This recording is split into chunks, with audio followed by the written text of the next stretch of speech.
हम आगे बढ़ते हैं। अब हम प्रिसाइडिंग ऑफिसर्स के बारे में पढ़ेंगे। पार्लियामेंट में दो हाउस हैं, लोकसभा राज्यसभा, ये हम सब देख चुके हैं। तो आज हम लोकसभा में देखते हैं प्रिसाइडिंग ऑफिसर्स। उसमें पहले हम स्पीकर की बात करेंगे, फिर डिप्टी स्पीकर की भी बात करेंगे, प्रोटेम स्पीकर की भी बात करेंगे, और कौन कौन लोग स्पीकर रहे हैं लोकसभा में अभी तक उनकी भी बात करेंगे। तो सबसे पहले हमें यह पता होना चाहिए कि इस पोस्ट का ओरिजिन कहाँ से हुआ था। तो हमारी ये जो पोस्ट है स्पीकर की और डिप्टी स्पीकर की, इसका जो ओरिजिन था वो गवर्नमेंट ऑफ इंडिया एक्ट 1919 से है। गवर्नमेंट ऑफ इंडिया, लेकिन उस एक्ट में इनका नॉमेनक्लेचर स्पीकर और डिप्टी स्पीकर नहीं था। उसमें था प्रेसिडेंट एंड डिप्टी प्रेसिडेंट, और 1947 तक वही चला था। ओरिजिन वही है, पोस्ट वही है, लेकिन उनका नॉमेनक्लेचर अलग था। जबकि गवर्नमेंट ऑफ इंडिया एक्ट 1935 ने बाद में इसका नॉमेनक्लेचर चेंज करके स्पीकर एंड डिप्टी स्पीकर कर दिया गया था, लेकिन उतना पार्ट जो था गवर्नमेंट ऑफ इंडिया एक्ट 1935 का वो इम्प्लीमेंट ही नहीं हो पाया। इस वजह से जो पोस्ट का नाम था प्रेसिडेंट और डिप्टी प्रेसिडेंट ही चलता रहा 1947 तक, बट वो एक्चुअल में पोस्ट स्पीकर डिप्टी स्पीकर की ही थी। उस 1919 से पहले, बेसिकली 1921 से पहले, क्योंकि ये एक्ट 1919 में आया, लेकिन 21 में सबसे पहले दो लोगों को बनाया गया था। बट इससे पहले जो गवर्नर जनरल ऑफ इंडिया होते थे, गवर्नर जनरल ऑफ इंडिया वही जो थे, गवर्नर जनरल ऑफ इंडिया, वो सेंट्रल लेजिस्लेटिव जो असेंबली थी उस पे वही प्रिसाइड ओवर करते थे। फिर 1921 में फ्रेडरिक व्हाइट एंड डॉक्टर सच्चिदानंद सिन्हा पहले स्पीकर एंड डिप्टी स्पीकर बने। हम टर्म यहाँ पे स्पीकर एंड डिप्टी स्पीकर ले रहे हैं, जब पोस्ट क्योंकि वही है, लेकिन नॉमेनक्लेचर उस समय प्रेसिडेंट एंड डिप्टी प्रेसिडेंट था। देखिए, ये इंग्लिश मैन ही थे, ठीक है, और ये डॉक्टर सच्चिदानंद सिन्हा इंडियन, लेकिन ये इलेक्टेड नहीं थे। सबसे पहले इलेक्टेड 1925, ईयर 1925 में पहले इंडियन और पहले ही इलेक्टेड स्पीकर बने सेंट्रल लेजिस्लेटिव असेंबली के, और वो कौन थे? श्री विठल भाई जे पटेल। ये भी एक इंपॉर्टेंट बात है याद रखने वाली कि first Indian, first elected speaker, ठीक है, first Indian and first elected speaker Vithal Bhai J Patel. Sachchidanand Sinha speaker नहीं थे, डिप्टी स्पीकर थे, ठीक है। विठल भाई जे पटेल पहले इंडियन और पहले इलेक्टेड स्पीकर थे सेंट्रल लेजिस्लेटिव असेंबली के। अब हम, ये तो हुई ओरिजिन की बात कि बिफोर इंडिपेंडेंस क्या कहानी थी इस बारे में। अब हम बात करते हैं कि अब एक्चुअल में अब क्या है, एज ऑन डेट क्या है, कि हमारे कॉन्स्टिट्यूशन में क्या प्रोविजंस है, और ये सब बातें करते हैं। तो सबसे पहले स्पीकर ऑफ द जो लोकसभा है, स्पीकर ऑफ द लोकसभा, उनका इलेक्शन कैसे होता है, ठीक है, उनका इलेक्शन कैसे होता है? Elected by members of the Lok Sabha from amongst themselves as soon as it may be after its first meeting। General election हो गए सब, तो जनरल इलेक्शन जब हो गए तो एक तरह से ये तो पता चल गया मेंबर्स कौन कौन है, क्योंकि ये तो इलेक्टेड होते हैं। अब प्रोटेम की बाद में बात करेंगे कि प्रोटेम स्पीकर क्या होते हैं। तो अब जब एक हमें फाइनल हो गया कि हाँ ये लोकसभा के मेंबर है, तो उन्हीं में से एक मेंबर को चुना जाता है as a speaker of the Lok Sabha. Election होता है ऑब्वियसली, ठीक है। तो उस डेट जो है इलेक्शन की, कि किस दिन वो इलेक्शन होगा, वो प्रेसिडेंट ऑफ इंडिया फिक्स करते हैं कि इस दिन रखते हैं, ठीक है। एंड ये प्रैक्टिस रही है कि जनरली स्पीकर जो होते हैं वो रूलिंग पार्टी के ही होते हैं, या रूलिंग पार्टी है या रूलिंग कोएलिशन है, अगर कई सारी पार्टी ने मिलकर सरकार बनाई है तो। एक अभी एक उसमें एक एक्सेप्शन आएगा, उसके हम आगे बात करेंगे। Usually from the ruling party और कोalition। तो इलेक्शन जो होता है, the speaker is elected by members of the Lok Sabha from amongst themselves. फिर क्या कहते हैं कि usually remains in office during the life of Lok Sabha, ठीक है, speakers during the life of Lok Sabha. However office becomes vacant. कब वेकेंट हो जाएगा? अगर वो रिजाइन कर दें। और याद रखिएगा कि अगर स्पीकर को रिजाइन करना है तो वो अपना रेजिग्नेशन प्रेसिडेंट को नहीं देंगे, वो अपना रेजिग्नेशन डिप्टी स्पीकर को देंगे, वो अपना रेजिग्नेशन डिप्टी स्पीकर को देंगे। राज्यसभा के जो चेयरमैन है वो वाइस प्रेसिडेंट होते हैं, लेकिन वाइस प्रेसिडेंट अपना जो रेजिग्नेशन है वो प्रेसिडेंट ऑफ इंडिया को देंगे। जैसे अभी धनखड़ साहब ने रेजिग्नेशन दिया है तो वो प्रेसिडेंट को दिया है, लेकिन स्पीकर अगर देंगे रेजिग्नेशन तो वो डिप्टी स्पीकर को देंगे, ठीक है। अगर किसी कारणवश, फिर वैकेंसी कब हो सकती है? अगर वो लोकसभा के मेंबर होना ही उनको कर दिया जाए किसी कारणवश, बहुत सारे रीजन हो सकते हैं, ठीक है, कि उनको किसी कारणवश लोकसभा के वो मेंबर ही ना रहे, तो फिर ऑब्वियसली फिर वो लोकसभा के स्पीकर भी नहीं रह सकते। या फिर उनको रिमूव कर दिया जाए एक रेजोल्यूशन पास करके, वो हम देखेंगे कि उनको रिमूवल का प्रोसेस क्या है। अगर उनको रिमूव कर दिया जाए एक रेजोल्यूशन पास करके by majority of the members of the Lok Sabha, in removal में और इलेक्शन में दोनों में सिर्फ लोकसभा का ही रोल है, क्योंकि वो लोकसभा के ही स्पीकर है।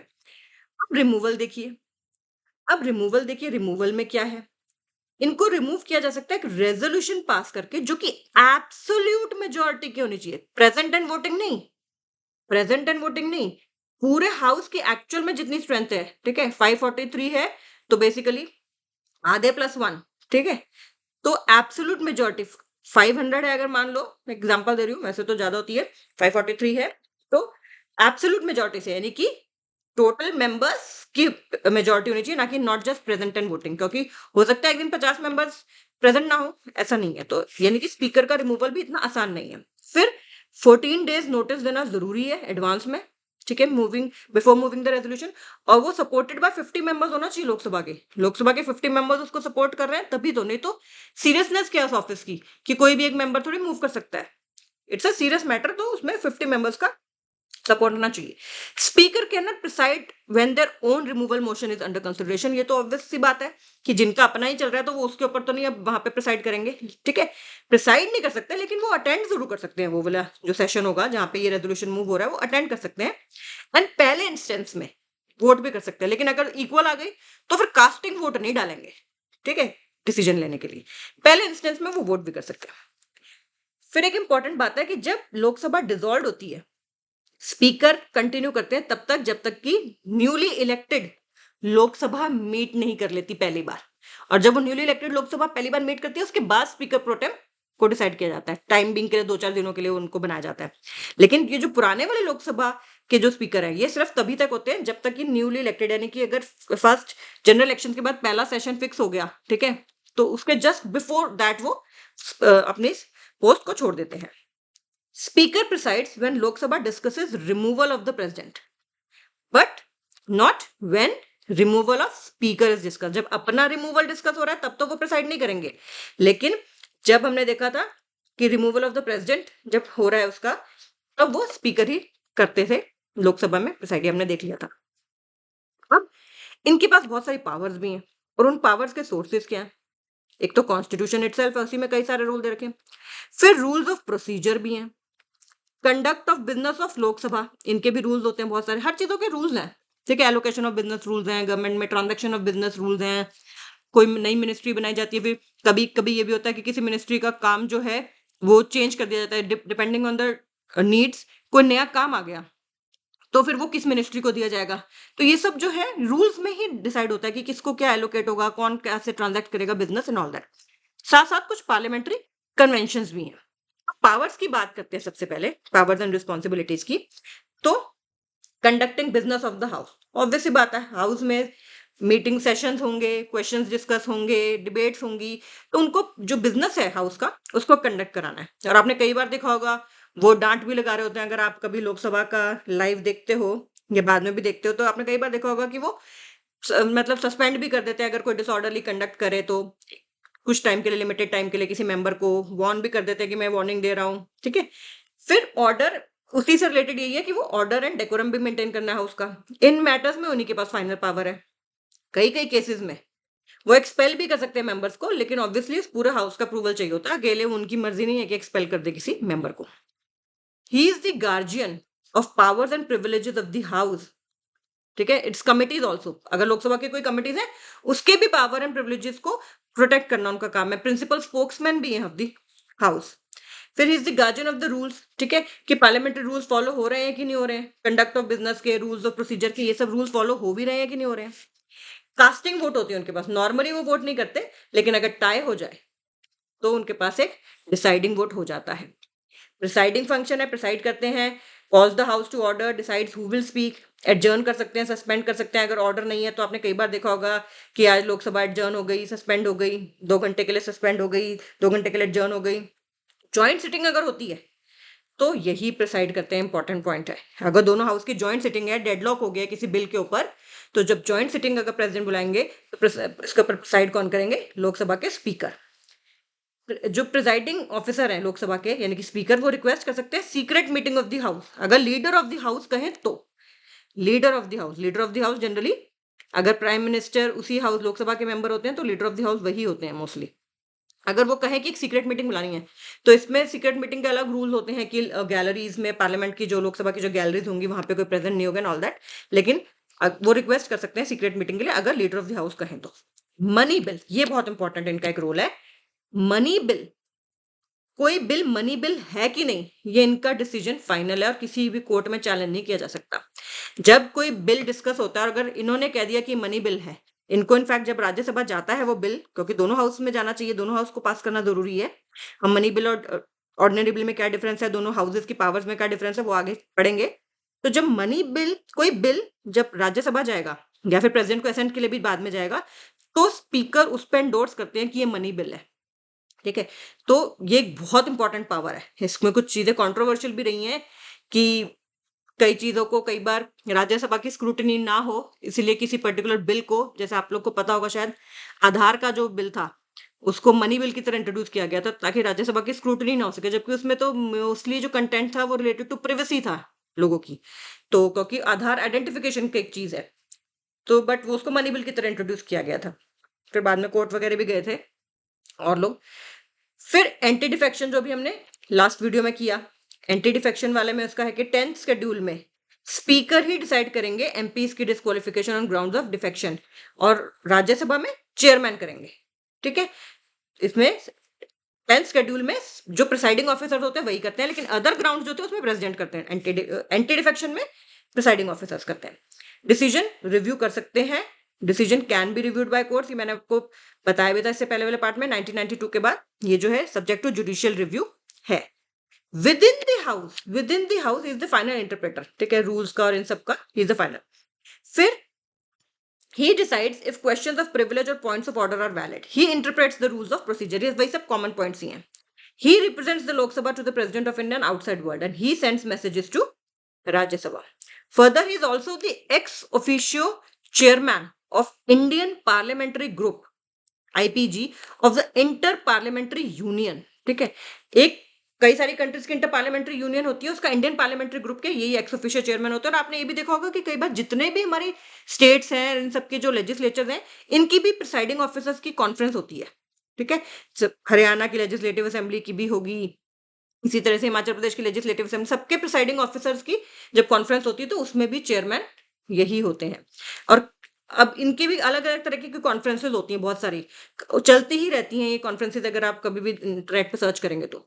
ठीक है, and he appoints chairman of parliamentary committees of Lok Sabha. आगे हम देखेंगे कि लोकसभा राज्यसभा की पार्लियामेंट्री कमिटीज भी होती हैं, तो पार्लियामेंट्री कमिटीज के चेयरमैन को भी यही अपॉइंट करते हैं।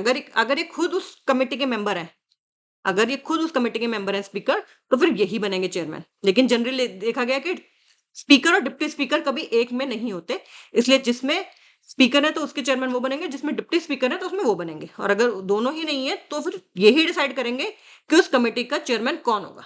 ओके, अब ये बहुत इंपॉर्टेंट इनकी पोजीशन और स्टेटस है, कैबिनेट मिनिस्टर के इक्विवेलेंट है। और अगर ऑर्डर ऑफ प्रेसिडेंस में देखें तो इनका नंबर 6 पे आता है, बट वो 6 एक्चुअली में 7th नंबर बन जाता है, क्योंकि 5A भी एक इंट्रोड्यूस किया हुआ है डिप्टी प्राइम मिनिस्टर के लिए। तो चीफ जस्टिस ऑफ इंडिया के इक्विवेलेंट साथ में दोनों का 6 नंबर पे CJI एंड स्पीकर का साथ में ही जो है वो नाम है। तो ये काफी इंपॉर्टेंट एक पोस्ट मानी जाती है 6 नंबर पे होना, मतलब प्रेसिडेंट, फिर वाइस प्रेसिडेंट, फिर प्राइम मिनिस्टर, फिर governors within their own states, ठीक है, फिर former presidents, then deputy prime minister and then CJI and speaker. Okay, तो काफी इंपॉर्टेंट भी है ये इनकी पोजीशन। इंडिपेंडेंस भी होनी चाहिए। देखिए, तो कहते हैं कि इसके लिए काफी सारे सेफगार्ड्स कॉन्स्टिट्यूशन में भी हैं, रूल्स में भी हैं, कि एक तो इलेक्शन बाय द हाउस होता है, सारे मेंबर्स चूज करते हैं, ऐसा नहीं है कि रूलिंग पार्टी के करेंगे। ठीक है, सिक्योरिटी ऑफ टेन्योर है, उनको इजीली नहीं हटाया जा सकता, तो उनको ये डर नहीं है कि नहीं भाई मुझे रूलिंग पार्टी का ही फेवर करना है, क्योंकि इनके पास सिक्योरिटी ऑफ टेन्योर है। रेजोल्यूशन पास करना आसान नहीं है इफेक्टिव पूरे एब्सोल्यूट मेजोरिटी से, 14 डेज का नोटिस भी चाहिए, 50 मेंबर्स का सपोर्ट भी चाहिए। सिक्योरिटी ऑफ टेन्योर, उनको ये डर नहीं है कि मुझे आज निकाल देंगे कल निकाल देंगे इस पोस्ट से, ऐसा नहीं है। ये बहुत इंपॉर्टेंट है। सैलरी एंड अलाउंसेस, उनकी salary and allowances charge on the consolidated fund of India होती है, यानी कि पार्लियामेंट की वोट की उसको जरूरत नहीं होती है। तो ये सिक्योरिटी भी है उनके पास सैलरी एंड अलाउंसेस की। फिर बहुत डिग्निफाइड स्टेटस है, कैबिनेट मिनिस्टर की रैंक है, high position and order of precedence, ठीक है, काफी इंपॉर्टेंट है उनका। और उनका वर्क डिस्कस या क्रिटिसाइज नहीं किया जा सकता लोकसभा में, एक्सेप्ट अगर उनका रिमूवल वगैरह चल रहा है तब। Judicial immunity, courts cannot question the validity of parliamentary proceedings on the ground of procedural irregularity। देखिए बहुत सारी चीजों में सेफगार्ड होता है कि पार्लियामेंट के अंदर क्या हो रहा है, वहां की प्रोसीडिंग्स कैसे हो रही हैं। ये नहीं कह सकते कि भी आपने ये प्रोसीजर नहीं फॉलो किया, वो प्रोसीजर नहीं फॉलो किया तो कोर्ट उसको कुछ कह देगा, नहीं, ये नहीं। इसी तरह से speakers rulings during debates are final, ठीक है। तो इंटरनली जो पार्लियामेंट के अंदर हो रहा है प्रोसीडिंग्स, उसके लिए एक तरह से इम्यूनिटी है। फिर इम्पार्शियल भी होना चाहिए। जनरली प्रैक्टिस ये होनी चाहिए कि रेजिग्नेशन दे देना चाहिए उनको पार्टी से, जैसे ही उनका इलेक्शन हो जाए एज अ स्पीकर तो उनको दे देना चाहिए, लेकिन अभी तक कोई देता नहीं है। सिर्फ नीलम संजीवा रेड्डी जी ने ही रिजाइन किया था, ऑफिशियली फॉर्मली रिजाइन किया था अपनी पॉलिटिकल पार्टी से, सिर्फ नीलम संजीवा रेड्डी जी ने, और किसी ने अभी तक नहीं किया। Conduct in the house, he is expected to give fair chance to all parties and members including opposition to speak. देखिए क्योंकि अगर आप स्पीकर हैं तो ये ड्यूटी है आपकी कि आप अनबायस्ड हो, ठीक है, पार्शियल ना हो, इम्पार्शियल हो, न्यूट्रलिटी मेंटेन करनी चाहिए वाइल प्रिसाइडिंग। फिर देखिए एंटी डिफेक्शन की हमने बात कर ली, स्पीकर ही डिसाइड करता है, लेकिन कभी कभी ये होता है कि इम्पार्शियल हो सकते हैं क्योंकि वो रूलिंग पार्टी से ही होता है, इसलिए सुप्रीम कोर्ट ने बाद में इसको जुडिशियल रिव्यू के स्कोप में ले आए थे। सिंबल ऑफ अथॉरिटी है, ठीक है। क्वेश्चन, अच्छा कौन से क्वेश्चन एडमिट होंगे, ठीक है, किस, ताकि दोनों ऐसा ना हो कि ऑपोजिशन के क्वेश्चन ही नहीं एडमिट हो रहे क्वेश्चन आर में, तो वो सारी चीजें भी ही टेक्स केयर ऑफ इट। लेकिन फिर कुछ चैलेंजेस भी हैं, ठीक है। कई बार स्पीकर जो है वो रूलिंग पार्टी को फेवर कर देते हैं, ठीक है, जैसे कि मनी बिल डिसाइड करने में। फॉर एग्जांपल जैसे मैंने अभी आपको बताया था आधार वाला, कि Aadhaar bill as a money bill जो था काफी कंट्रोवर्शियल रहा था, और ये भी कई जगह बात उठी है, कई बार जो है इंडिपेंडेंट लोग कहते हैं कि ये जो एंटी डिफेक्शन वाले जो डिसीजन है किसी इंडिपेंडेंट अथॉरिटी को दिया जाना चाहिए, ना कि स्पीकर को, क्योंकि एक तो कोई टाइम लिमिट नहीं है कि कितनी देर में डिसाइड करना है, यू नो। तो ये हमने जब 10th शेड्यूल किया था उसको डिटेल में इस बारे में डिस्कस भी किया था। अब देखिए लिस्ट ऑफ स्पीकर है शुरू से। जीवी मावलांकर जी सबसे पहले हमारे स्पीकर रहे थे। देखिए इनकी खासियत क्या है, इसमें तो 42 से कर रहे हैं लेकिन रियलिटी में 46 से ही थे। क्यों? क्योंकि कॉन्स्टिट्यूएंट असेंबली जिसने की हमारी कॉन्स्टिट्यूशन बनाई थी उसके भी स्पीकर थे। फिर उसके बाद जो प्रोविजनल पार्लियामेंट बना था इलेक्शन होने तक, जब तक पहले इलेक्शन नहीं हुए थे, तो प्रोविजनल पार्लियामेंट जो था उसके भी यही स्पीकर थे। तो इन रियलिटी तो 1946 से ही थे। And he died while in office. एक जीवी मावलंकर जी और एक GMC Balayogi ji, they both died while in office, पहले नंबर पे जो लिखा है और जो 13 नंबर पे लिखा है। बाकी के नाम मैंने दे रखे हैं सबके।